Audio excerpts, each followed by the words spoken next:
नहीं my family, welcome to my channel learning with Pankaj. तो ये वीडियो में हम लोग बात करेंगे कि आपका जो OMR सीट है और क्वेश्चंस की संख्या है इनको हम कैसे पूरा करेंगे। बिकॉज आपको ये क्वेश्चंस जो होगा आपको पता होगा कि 50% ऑब्जेक्टिव होते हैं और 50% सब्जेक्टिव होते हैं। ठीक है, तो आपके पास नंबर ऑफ क्वेश्चंस बहुत सारे होते हैं। ठीक है, मतलब आपको 100 क्वेश्चंस होता है और 100 में से आपको 50 का ही जवाब देना होता है। ठीक है, तो इन बच्चों के पास एक बहुत बड़ा क्या होता है, कंफ्यूजन हो जाता है कि कौन से क्वेश्चंस का आंसर दे और कौन से क्वेश्चंस को छोड़ दे। क्योंकि आपको वहाँ पे ऐसा लगेगा कि सारे के सारे क्वेश्चंस आपको आता है, बट वो क्वेश्चंस आपको वहाँ पे फंसा देगा और वहाँ पे आपको क्या करना है, टाइम मेंटेन करना है। क्योंकि बच्चे तो आज की इस वीडियो में हम लोग बात कर लेंगे कि वो क्वेश्चंस को आपको कैसे सॉल्व करना है और किस तरह आप अपने टाइम को मेंटेन करोगे। ठीक है, चलो तो बाबू मैं बात करता हूँ कि कैसे आपको क्वेश्चंस को आंसर देना है। तो फर्स्ट ऑफ ऑल हम लोग बात करेंगे ऑब्जेक्टिव की। ठीक है, ऑब्जेक्टिव की बात करते हैं हम लोग।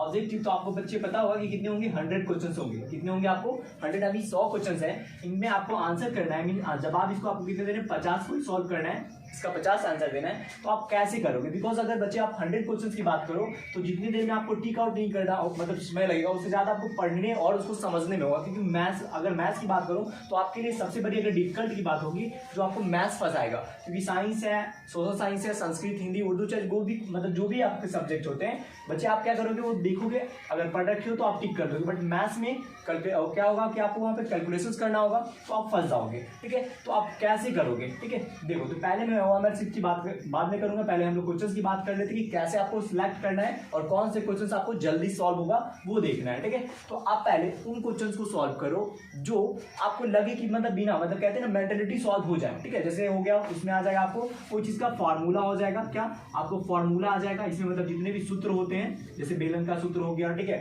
मतलब जो भी हो, चाहे वो मैंने क्षेत्रमिति से होगा, त्रिकोणमिति से होगा, मतलब हाइट एंड डिस्टेंस से, तो मतलब क्या तो त्रिकोणमिति में ही आ जाते हैं। ठीक है, तो जितने भी समांतर श्रेणी, ये सब का फॉर्मूला आप एक बार अच्छे तरीके से रिविजन कर ले। ठीक है, क्योंकि यही आपके लिए रामबाण वहां पे सिद्ध होगा। ठीक है, तो आप पहले सारे फॉर्मूला को देख लो बाबू। ठीक है, फॉर्मूला देख लोगे तो आपका कह सकते हैं हम लोग 25% आप क्या करोगे, मैथ्स का क्वेश्चन सॉल्व हो जाएगा। क्योंकि 25% क्वेश्चन क्या होंगे, ओनली फॉर्मूला आपसे पूछा जाएगा। ठीक है बच्चे, हम नेक्स्ट क्वेश्चन की बात हम करते हैं। तो पहले आप क्या करना है, फॉर्मूला देख लो। फिर दूसरा आपका काम करना है क्या आप उन क्वेश्चंस को देख लो जो कि सिंपल सी थोड़ा सा मतलब उसमें आपको लग रहा है कि थोड़ा सा मतलब पेन यूज करना है। जैसे अगर मान लो कि लिखा है, का क्वेश्चन ऐसे पूछ देते हैं कि बोला कैसे क्या, ये भी दिया रहेगा आपको 12, 15, ओके, और मान लीजिए कि 15, 18, 21 इस तरह आप दिया गया और आपसे पूछ दिया कि इसका सर्वांतर क्या है। ठीक है, सर्वांतर क्या है? तो बच्चे आपका ये नहीं करना है कि बस पेन उठाया और डी मतलब पूरा एकदम फॉर्मूला बनाकर लिखना शुरू कर दिया कि चलो भाई दूसरा पद माइनस मतलब क्या, पहला पद मतलब 15 माइनस 12 करके इस तरह अगर सॉल्व करोगे तो ये आपका रॉन्ग टाइम से है। ठीक है, अगर ये आप कर रहे हो तो आपका सबसे बड़ा ये गलती होगा। ठीक है, अगर इस तरह करोगे तो आप सिंपल सी बात आप अपने टाइम पे नहीं पहुंच पाओगे। ठीक है, पता चलेगा कि आप ऑब्जेक्टिव में ही आपका 3 घंटा खत्म हो गया। तो ये नहीं, आप मेंटली देखते हो कि भाई दोनों सबके बीच में अंतर कितने दिख रहे हैं, अंतर दिख लो, कितने का अंतर दिख रहा है, कितने वर्ड है, तो आप देखोगे अंतर कितने दिख रहे हैं, यहाँ पे 3 हो गया। तो बस इसका आंसर 3 टिक कर देना है। ठीक है, तो इस तरह आपको सारे क्वेश्चन, सिर्फ एबी की बात में नहीं कर रहा हूँ, हर एक क्वेश्चन की बात कर रहा हूँ, आप देखो, मेंटलिटी करो। ठीक है, फिर दूसरा एक प्रोसेस होगा बाबू, क्या होता है कि मल्टीप्लाई करना। क्योंकि हो सकते हैं ऑब्जेक्टिव आपको क्वेश्चन, बच्चे बहुत सारे क्वेश्चन ऐसे ऑब्जेक्टिव होता है जो कि आप लॉजिकली उसका आंसर दोगे। ठीक है, अब मल्टीप्लाई कर रहे हैं बाबू, देख लो, मान लो कि अगर इस तरह आंसर आपको मल्टीप्लाई करने की बात करेगी। ठीक है, अब ऑप्शन में अगर आपको यहाँ पे दे देता है, चलिए मान लीजिए इसका कुछ भी आंसर आता है, मान लीजिए मैं अभी एक एग्जांपल में समझा देता हूँ। ठीक है, एक एग्जांपल मान लीजिए, इतना तो नहीं आएगा लेकिन मैं आपको बता दूं किस तरह अगर दिया गया।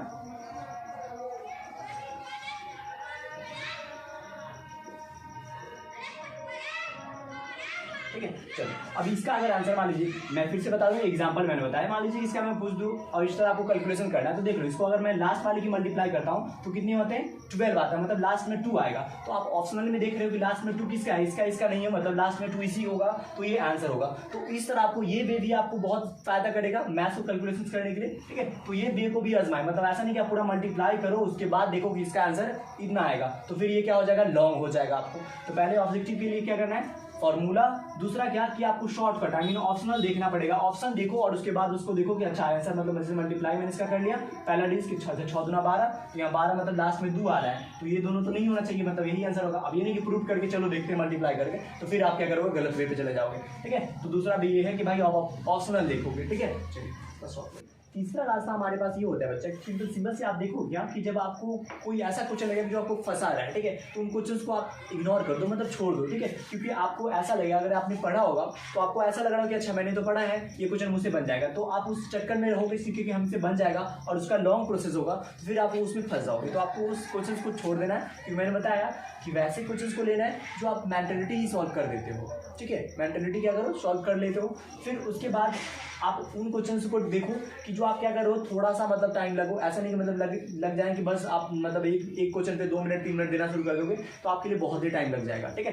तो पहला ये करना है। अब बच्चे देखो, इस तरह क्वेश्चन आप कर लोगे, देन आपका वर्क क्या होता है कि भाई हमें OMR शीट घसना है, ठीक है। तो पहला और कंफ्यूजन क्या होगा आपका, ये बहुत सारे मतलब बच्चे गलती होंगे, क्योंकि आपको 100 में से कितने आंसर देना है, 50 का आंसर देना है, ठीक है। तो बच्चे क्या करेंगे कि सिंपल सी बहुत सारे घस देंगे, ओके। तो ये कंफ्यूजन, ऐसा गलती ना हो कि मतलब 50 से हमें ज़्यादा ना घस या कुछ भी हो, तो आप क्वेश्चंस को आप थोड़ा सा मतलब कि अगर आपके क्वेश्चंस पे लिखने की अनुमति नहीं दी जाती है वहाँ पे, तो आप टिक कर लो कि चलो मैंने 1 2 3 मतलब जितने भी क्वेश्चन को आपको सॉल्व कर लिए, पहले आप उसमें जल्दी जल्दी क्या करो, टिक छोटा छोटा सा मतलब क्या बूंदा टाइप का डाल दो, ताकि आपको ये पता चल जाए कि आपने कितने नंबर ऑफ क्वेश्चंस को टिक कर लिया और आपने सॉल्व कर लिया है। और उसके बाद OMR शीट पे घसना शुरू करें, ठीक है। अब घसने के बाद आप पहले की बॉडी मतलब ज़्यादा टेंशन ना ले कि हमें घसना है ऐसा कुछ, ठीक है, क्योंकि आराम से, क्योंकि वो जो कॉपी होते हैं वो कंप्यूटर के द्वारा चेक किया जाता है, और अगर कंप्यूटर इंसान से अगर होता है तो चलो सही कर देगा, बट कंप्यूटर ऐसा नहीं करेगा, उसको थोड़ा भी रॉन्ग अगर इन्फॉर्मेशन मिलेगा तो वो आपका नंबर कट जाएगा। तो इसके लिए आपको क्या करना है, तो OMR शीट घसने का सबसे बड़ा तरीका मैं बता रहा हूँ कि यहाँ पे कैसे करोगे बाबू। देखो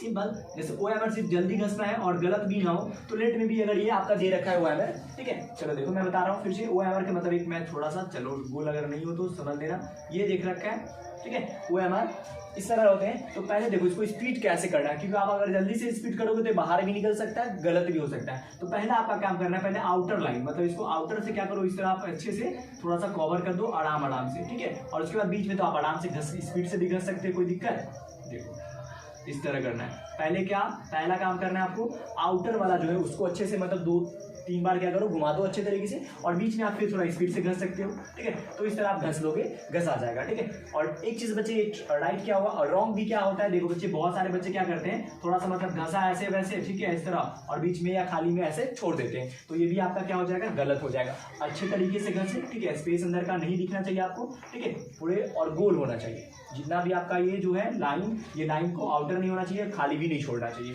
तो इसके लिए मैं क्या बताया हूँ कि सिंपल आप पहले ऐसे आउटर को मिलाइए 2 बार 3 बार, इस तरह कर दीजिए, और उसके बाद बीच में थोड़ा आप स्पीडली क्या कर लीजिए, घस लीजिए, ठीक है। तो इससे क्या होगा आपका कि मतलब टाइम भी बचेगा और गलती भी नहीं होगा, ठीक है। OMR शीट में गलती आप नहीं करोगे, ठीक है। नहीं तो फिर पता चलेगा कि आपने 100 मतलब कहोगे मैंने तो 50 में 50 बना के आया और आपका नंबर 30 आया, 30 50 20 ऐसा कुछ, तो फिर गलत हो जाएगा बाबू। इस तरह थोड़ा सा देख लेंगे, ठीक।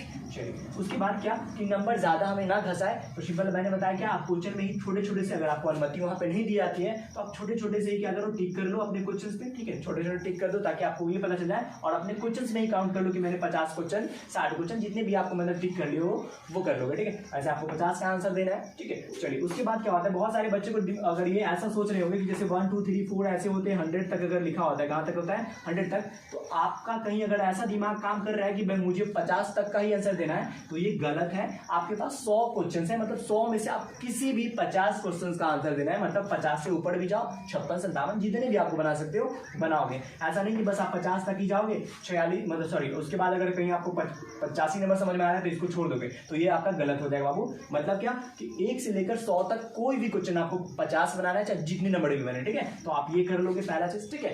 चलिए तो ये करना है आपको। ऑब्जेक्टिव में बहुत क्या करना है पहले, तो सिंपल सी आप जब ऑब्जेक्टिव कंप्लीट कर लेते हो, क्योंकि आपका थोड़ा ऑब्जेक्टिव जो होगे OMR शीट वो पहले आपको ले लिया जाएगा, तो पहले आप ऑब्जेक्टिव कंप्लीट कर लेंगे। देन आपका काम क्या होता है सब्जेक्टिव में बाबू सेम वही होता है क्या कि आपको 1 से लेकर 30 तक क्वेश्चन दिया रहेगा, ठीक है। 2 मार्क्स का कितना का रहेगा, 2 मार्क्स का रहेगा बच्चा।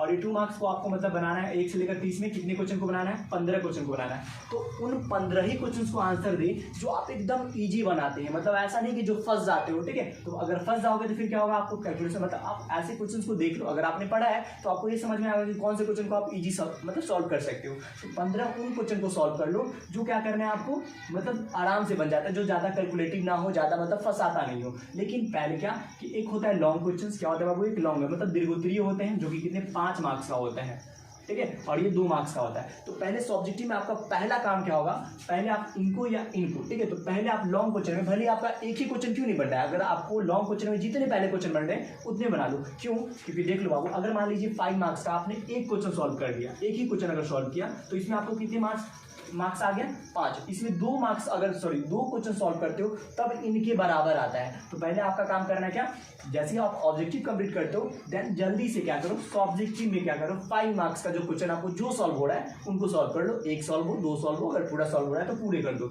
देन उसके बाद मतलब जो 2 मार्क्स का क्वेश्चन है उसको आप क्या करो, सॉल्व करना स्टार्ट करो। ये आपका सही भी होगा और ये आपको क्या करेगा, टाइम टेकन करवाएगा, ठीक है, क्योंकि बच्चे अगर आप स्लो होते हो तो फिर क्या होगा, आपका पेपर छिन जाएगा, ठीक है, मतलब आप टाइम पे अपने मतलब मार्क्स समझो, अगर ऐसा करोगे फिर लगेगा कि आपने मतलब आते हुए भी कुछ नहीं कर पाए, ठीक है। तो ये भी आपका होना चाहिए पहले लॉन्ग कुछ मतलब क्या, पहले ऑब्जेक्टिव जो है ओएमआर शीट वो आप अच्छे से फिलअप कर लो, वरी नहीं होना है, ठीक है, घबराना बिल्कुल नहीं है, ओके। उसके बाद 5 मार्क्स का जो क्वेश्चन सॉल्व हो रहा है आप उनको सॉल्व करो, फिर उसके बाद 2 मार्क्स में भेज जाओ और उसके बाद उनकी औकात दिखा दो, ठीक है, मतलब आराम से दिखा सकते हो, कोई बड़ी चीज़ नहीं है एग्जाम, ठीक है, बस आराम से करो। तो चलो बाबू, ये तो फाइनली मैंने एग्जाम के बारे में सारे सब्जेक्ट मैंने ये तो बता दिया, ठीक है, कि आप इससे जरूरी नहीं है मैथ्स की है, ओके, ये फिजिक्स केमिस्ट्री बायोलॉजी यानी साइंस का, सोशल साइंस का, उर्दू संस्कृत जो भी आपने पढ़ता बाबू सबके लिए है, ये भी रूल अप्लाई करोगे और ये करोगे आपका बेस्ट होगा, ठीक है, और अच्छे खासे मार्क्स आएंगे, ठीक है।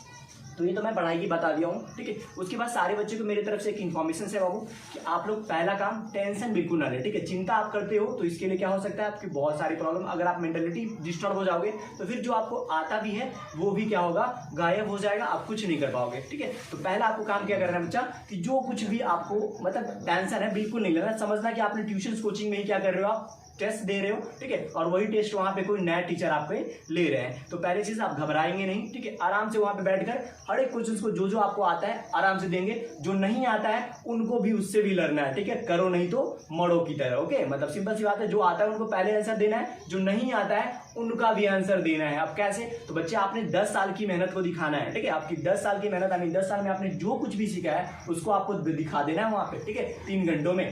तो बच्चे इस तरह आप क्या करेंगे, आपका ये बेस सही रहेगा और इस तरह आप दें, ठीक है, और best of luck my all dear student, ठीक है। तो फिर आप लोग अच्छे रिजल्ट लाएं और मुझे फिर से हम लोग मिलते हैं, ठीक है। तो आज के लिए बस इतना ही। जय हिंद, जय भारत।